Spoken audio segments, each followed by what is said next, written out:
napakalaking karangalan para kay Ardel Rivera na makasama sa isang prestigious competition kagaya ng ating programa.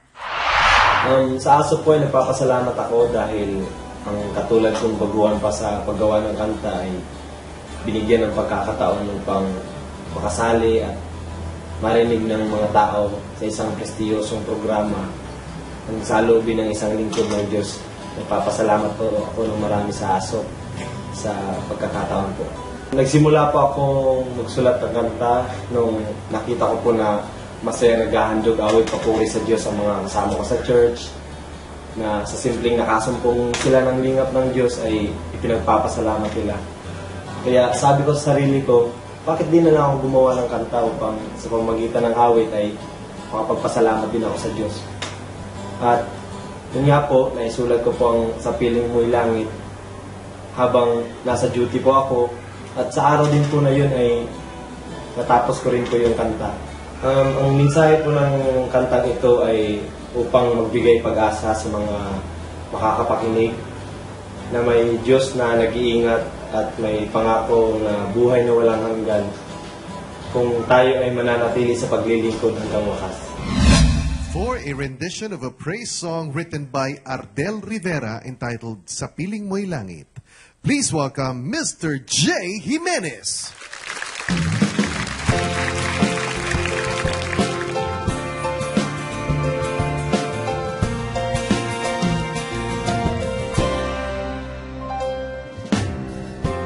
Kulang ang mga salita para ikaw ay pasalamatan. Mga bagay na di masambit lang, ikaw ang tanging nakakaunawa. Kaligayahan ang nadarama, basta't kasama ka, ako ay manata na. Sa piling mo'y langit, pangarap ko'y nais na makamit. Walang hanggang buhay ang iyo, pangakong tunay.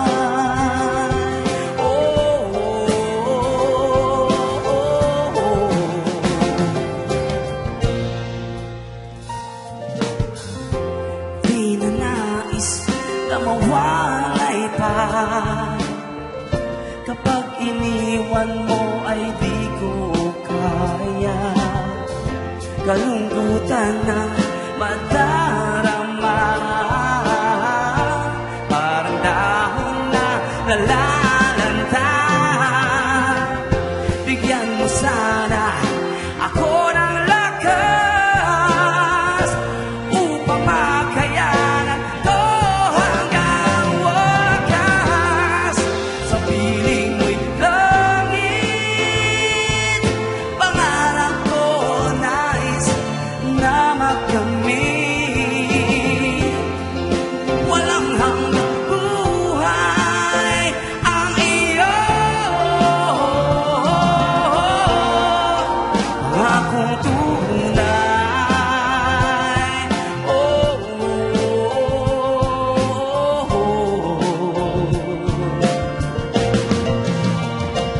Mga pangako na di magbabago, ang pag-asa naming magkakapatid, magsisilbi kami ng tunay, iaalay ang aming mga buhay.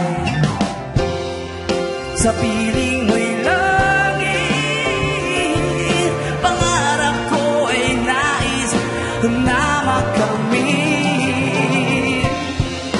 Walang hanggang buhay ang iyo, pangakong tunay.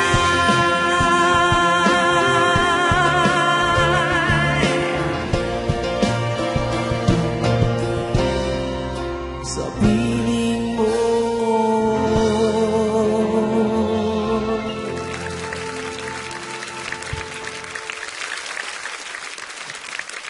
Mr. Jay Jimenez. Jay, Maraming salamat po. si Jay nga pala composer din. Yes, Oo, sumali na yes. yan as composer, interpreter, interpreter ngayon. Oo. Yun. Tapos ano mga instruments ang piniplay mo?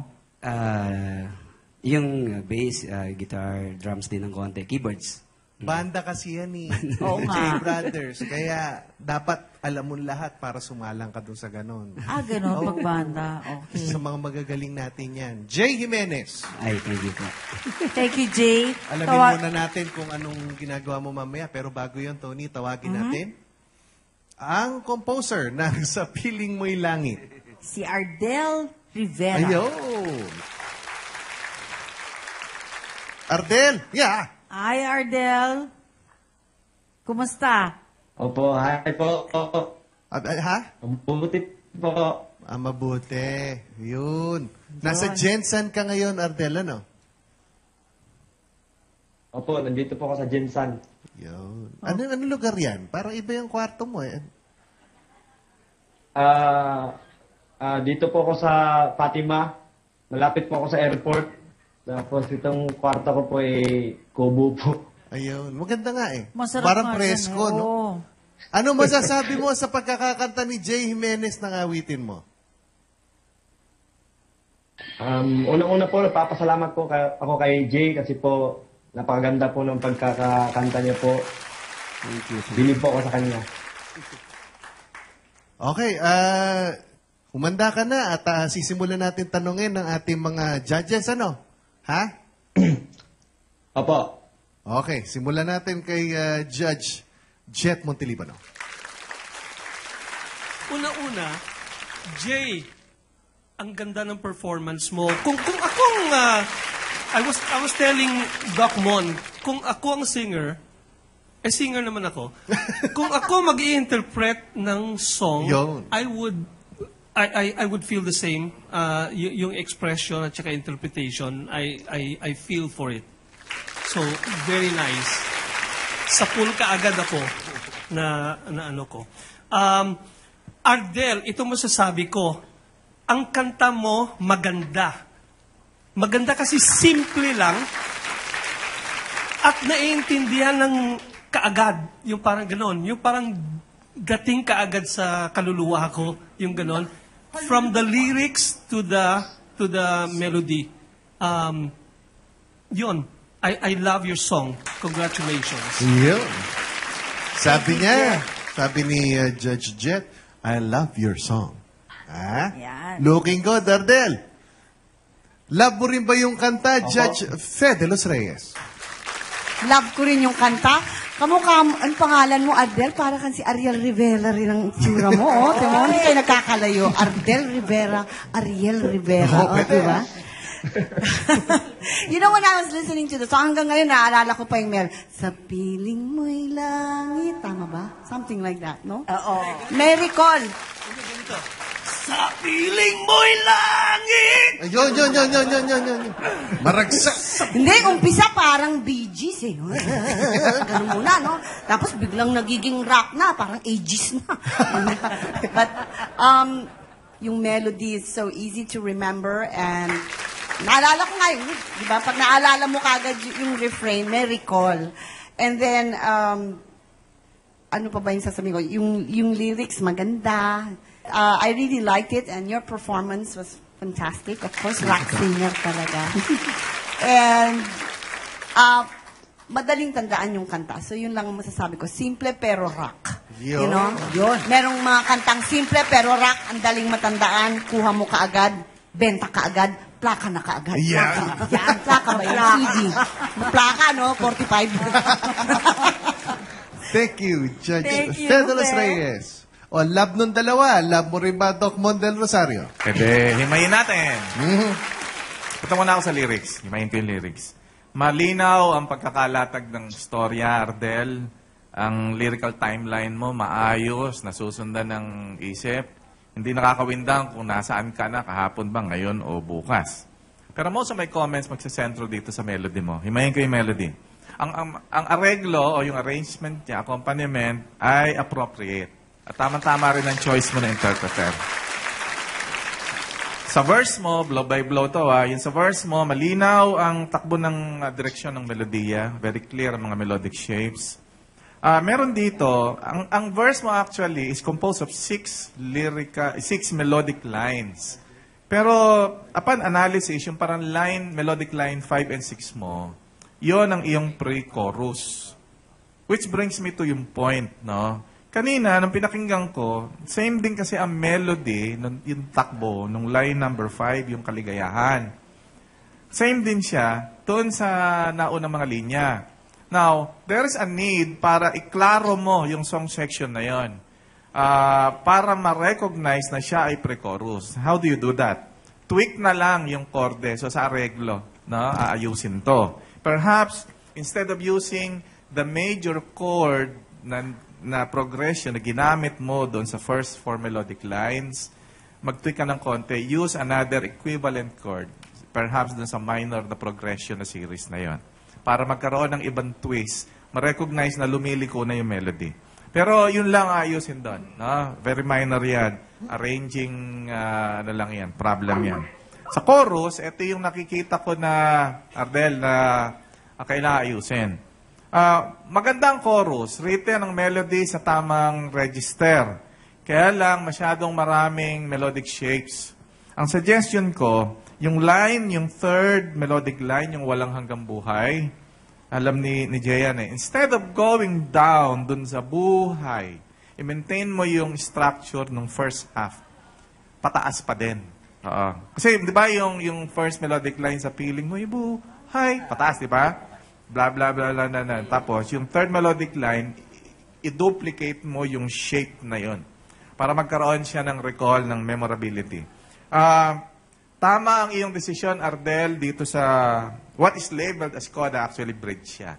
Tama yung ginawa mo doon, correct approach sa pag-construct ng melody, lumitaw yung section by using more notes dito, no? Lumitaw siya, tapos pagbalik ulit doon sa chorus, naramdaman. So very clear ang structure ng kanta. The song sections are clear. This is a strong contender.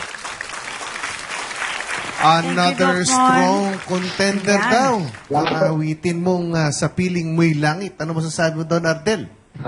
Nagpapasalamat po ako sa mga judges po sa napakagandang comment po. At kay Jay po, maraming salamat. Sana po, mabigyan po ng pagkakataon. Ayan. Ayan. Tignan natin kung paano nila itatranslate sa score sa mga sinabi nila kanina. Pero for now, Ardel, maraming salamat. Kahit na napakalayo mo, nasa Jensen ka, nakapagpadala ka rito, nakasali ka sa amin. Thank you mula rito sa amin sa A Song of Praise Music Festival. Mabuhay ka. Salamat po. All right. Ayan, okay. Jay naman. Jay, ano naman ang bago? Halika, dito tayo. Bago. Aside from yung normal ko na ginagawa na nasa band pa rin kami kasama yung brother ko. Sa J Brothers, we're still performing sa Kobe Grill outlets 4 times a week, minsan 5 times, depende sa mga schedules. Maybe nagtuturo pa rin ako everyday sa St. Dominic College of Asia and Lasal Dasma ng Multimedia Arts, ng pagdodrawing. And aside from that, ay may binubuo kaming bagong grupo. Kasama ko naman dito si Rene Alon, yung Pusong Bato, at yung classic natin na si classic talaga, no? Si Joey Abando ng Boyfriends. Ayun, yan, si Joey. tapos kasama din namin minsan si Jerome sa Abalos. ang pangalan ng grupo na binuo naman namin, kung hitman ng OPM Hitman, no? kami naman The Vox. The Yan, Vox. The Vox. Ayan. Puro vocalista. Nice. Galing. Ayan, yun. Good luck sa inyo, ha? Okay. Thank you. Sige. Jay Jimenez! Ayan. Okay. Dalawa na po ang napapakinggan natin. Ang susunod po, nako, hindi nakakaiba sa atin dahil pangalawang beses na rin po niya sumali dito sa ating programa. Kung natatandaan nyo, nung Grand Finals, isa po siya sa mga biniru ko na matapang ako! Yan, mula sa Cavite, ang factory worker na ito, kilalanin po siya sa pagbabalik lamang ng A Song of Praise Music Festival.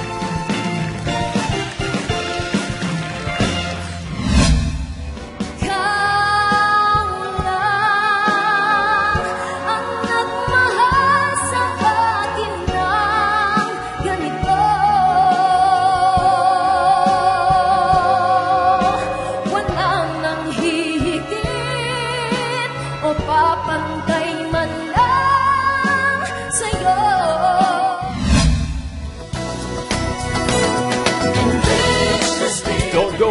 ASOP will be right back.